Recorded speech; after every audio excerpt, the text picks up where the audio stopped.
Hello, I'm Tess, and today I'm going to be showing you how to make soap. If you've never made soap before, you might be thinking that it's really complicated or that you need some sort of special equipment for it. But I've been making soap ever since I got a little craft kit for my 10th birthday, and I can tell you that making soap is actually super simple. The easiest way to make your own soap is with what I call the 3 M's. They are melt, mix, and mold. I am going to walk you through each of these steps and also show you my favorite soap recipe. But first, let's grab a few basic supplies.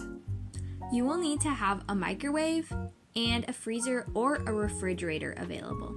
You should also have a microwave-safe cup of some sort, a toothpick, and something to stir with, like a popsicle stick. I will also be listing off other supplies that you use along the way. Okay, let's start with the first step, melt. But what do you melt? May I present to you soap base. This is basically an unflavored, unscented chunk of soap. There are several different kinds of soap base. For example, goat's milk, shea butter. The one I'm going to use today is cocoa butter. There is also a clear glycerin soap base option. You can get all of these and more at your local craft store. So now you have your soap base. These soap bases have nice little lines that you can easily cut into chunks with a kitchen knife.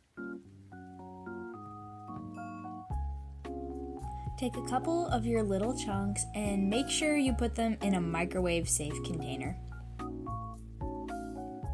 So what you have to do is melt your soap in 20-second intervals.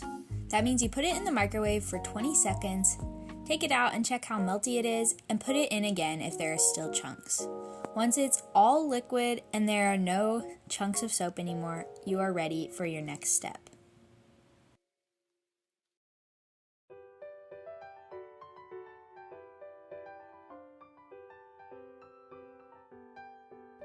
Now that we've melted our soap, we're on to the next step, mix.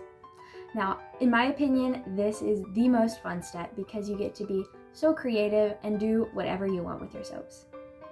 There are 3 types of things you can add during this step: scents, colors, and mix-ins. We'll start with scents. One thing that you should not use to scent your soap is essential oil or baking extracts like vanilla. These will give your soap a nice scent, but only for a day or so. To make your soap have a more long-lasting scent, it's better to use specialized soap scent oils that you get at your local craft store. My personal favorite is eucalyptus mint, and I just like to add 2 or 3 drops. You can add more or less depending on your preferences, or you can skip the scent altogether if you want. Okay, now you can add some color to your soap if you want. The easiest way to add color is to use a little bit of food coloring, a really tiny amount so it doesn't rub off on your skin. Just put a bit on the end of a toothpick and mix it in to shade your soap. If you are looking for brighter colors, you can get specialized soap colors, again from your local craft store. Finally, the last thing you can add to your soap in this step is mix-ins. There are a lot of different options for mix-ins that have different helpful skincare properties. For example, you could add dried flowers to your soap to give it a nice scent. I really like to add aloe gel to mine because it moisturizes your skin and it also makes the texture of your soap really smooth and nice. You can just add a little squeeze of this and stir it into your melted soap.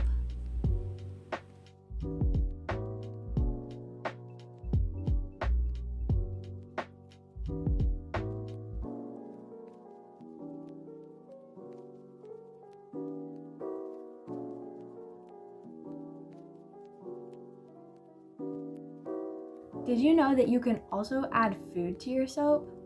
A pinch of cinnamon is a great antibacterial, and it also adds scent and a nice little tan color to your soap.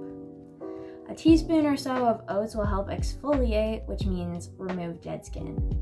And a drop or 2 of honey is a humectant, and it helps moisturize and help with oily skin.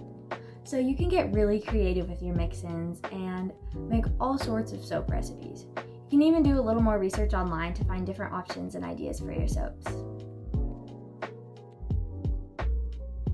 Okay, so we have melted, we have mixed, and now we mold.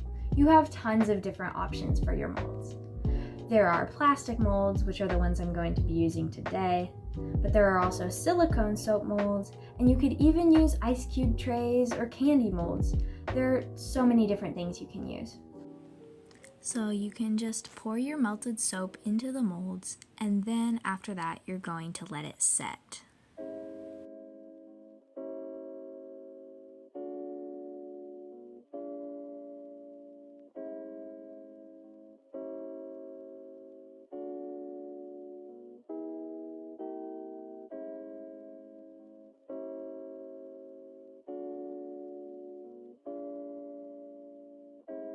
You can leave the molds in the fridge for an hour or put them in the freezer for half an hour. I like to use the freezer because it's faster.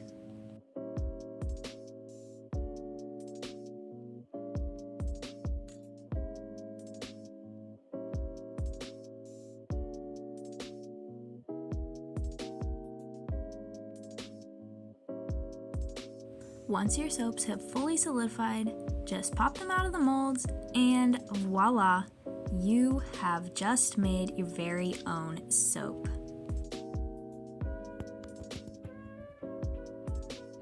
Just remember the 3 M's: melt, mix, and mold, and you will be able to simply and easily make your own soap.